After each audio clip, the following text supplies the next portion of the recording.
ndani ya kanisa hayuko mtakatifu. Wote tunamhitaji Yesu maishani mwetu. Na mwenzetu akituteleza, cha kwanza tumpende, tumjali, tumsogeze karibu na Bwana. Hata akifutwa ushirika, hii tunakuta mshiriki anamwambia mwenzie, huyo kijana amefutwa ushirika, kaa naye mbali. Hivi si nilimwambia mimi nimebatizwa mara ngapi? Mimi nime experience mateso ya kufutwa. Tena mimi sikukamatwa, nilijitoa mwenyewe. Maana hakuna aliyejua navuta bangi mimi kisiri. Nilitoka nikamwambia jamani, mimi bwana nimeshindwa. Sasa hapa nilikofikia basi. Kulikoni? Nikamwambia hii miaka yote mimi mwenzenu mvuta bangi. Wanashtuka, wanaambia ukulimaliza na Bwana moyoni. Nikamwambia nililimaliza, lakini nafsi yangu inahitaji tena ubatizo. Sasa mimi niliongea tu na wachache walionioji baada ya kujitoa. Baadaye kanisa zima linafanyaje? Wazazi wa kisabato ndani ya kanisa wanawaambia vijana wenzao, muangalieni Peter, kama ameweza kuishi miaka 5 na bangi, huyu mtoto si salama, atawapoteza. Na wamejua baada ya kuwahadisia. Kabla hawajajua, vijana wao niko nao na sikuwapeleka. Nilikuwa najiendea peke yangu mwenyewe. Nilikuwa mwaminifu. Sasa nimejitangaza kwa kupenda, kwa moyo wa kupenda. Nimeenda mhubiri kahubiri, hubiri limenichoma. Wanaotaka kubatizwa wakashangaa, kalani wa kanisa. Halo? Kalani wa? Anajitoa kufanyaje? Ndiye anaandika minutes za vikao vya baraza na vya mashauri. Sio hivyo, na vya ofisi ya mchungaji. Anajitoa kufanyaje? Nimekuja kabisa mbele, na mimi moyoni mwangu sikumuona mtu, niliona ubiri na hitaji la kubadilika. Sasa ili ubatizwe unaojiwa na wazee wenyewe wenye dini zao. Haleluya. Mimi nikaitwa, nikaambiwa we kalani, wewe ndio unapaswa hapa utuandikie minutes.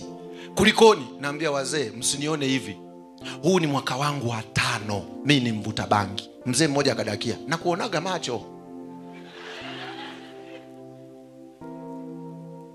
Mzee mmoja simsahau, alikuwaga mwinjilisti, wakampa mzee wa kanisa. Akaniambia, lakini mwanangu, impact yako ni kubwa kanisani, wewe ni kalani, wewe ni kio, kwa nini tusiamalize tu kimya kimya? Nikamwambia mimi sihitaji impact ya kanisani, na muhitaji Yesu.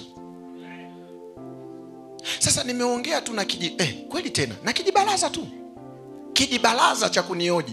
Agenda ikaanza hatua zote. Sasa jamani, nilijitoa mwenyewe. Kwani lazima mtaje shida yangu? Si mngeniambia tu niandike barua mnitoe.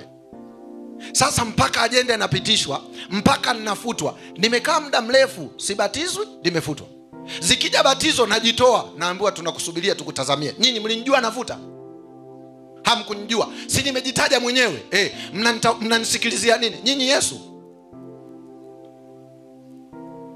Nilisubiri mpaka siku nabatizwa, lakini mpaka siku nabatizwa kanisa nililokuwa nasali enzi hizo nilikosa amani ya moyo.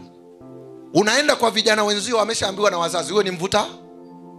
Sasa Waadventista wa Sabato, mimi mdhambi, msiponipenda nyinyi, anipende nani? Mimi nimeshaonekana ni mhovu, msiponikumbatia nyinyi, nani anikumbatie? Nani anionyeshe upendo wa Yesu? Ikiwa ninyi ni Kristo aliye ndani yenu, nategemea kumuona Yesu ndani yenu. Lakini badala yake nakula stiki.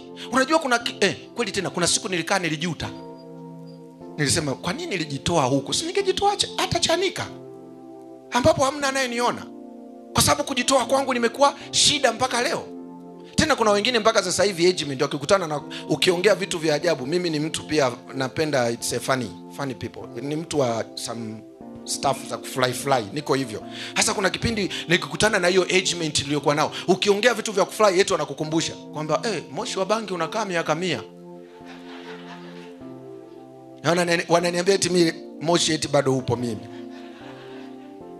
Sasa kwa nini wewe unione mimi mdhambi tu? Sikiliza, si encourage watu watende dhambi. Lakini hata kitabu cha Galatians kinasema 6 fungu la 1 na la 2, mwenzako akiteleza msaidie, mpende, msogeze karibu.